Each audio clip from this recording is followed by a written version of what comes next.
So guys, écoutez, on est un jour après le verglas. Finalement, c'était pas si pire que ça. On est sur la rue Dixon au croisement Pierre de Coubertin. Vous pouvez voir ici aussi qu'il y a que le feu est éteint.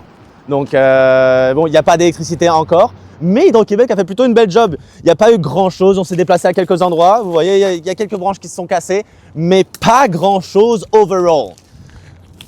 Donc au final, plus de peur que de mal. Bon, du moins je dis ça, mais pour la région de Montréal, c'était pas si pire. Bon, écoutez, on va checker aussi, ça glisse un petit peu, mais ça pourrait être pire. Hein. Quand même, je glisse pas tant que ça au final. Bon, faites attention quand même, surtout si vous allez dans le parc. Bon, j'imagine pas que vous allez aller dans les parcs, mais ça glisse quand même. Au final, surtout quand on compare ça au verglas de 98, hey, les anciennes générations vont dire qu'on est des bébés là.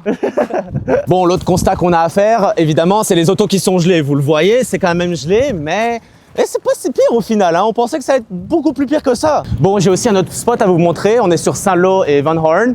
En dessous, là, ce matin, là, c'était vraiment, genre, c'était les chutes du Niagara, pour vous dire. Vous voyez actuellement les images grâce à mon ami de MTL Story, que j'ai pu prendre des images qu'il a pu lui aussi récupérer. Et checkez ça, on est quelques heures plus tard et puis regardez, la route est revenue alors que ce matin, c'était quand même le déluge, comme je vous dis.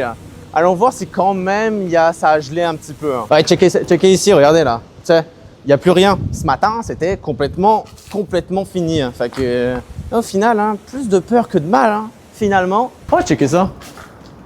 Ouais, ça c'était juste parce que c'est drôle. Qu'est-ce qu'il y a de retenir? Ben, pas grand chose. La vérité, il n'y a pas grand chose à retenir. On peut retourner à nos occupations.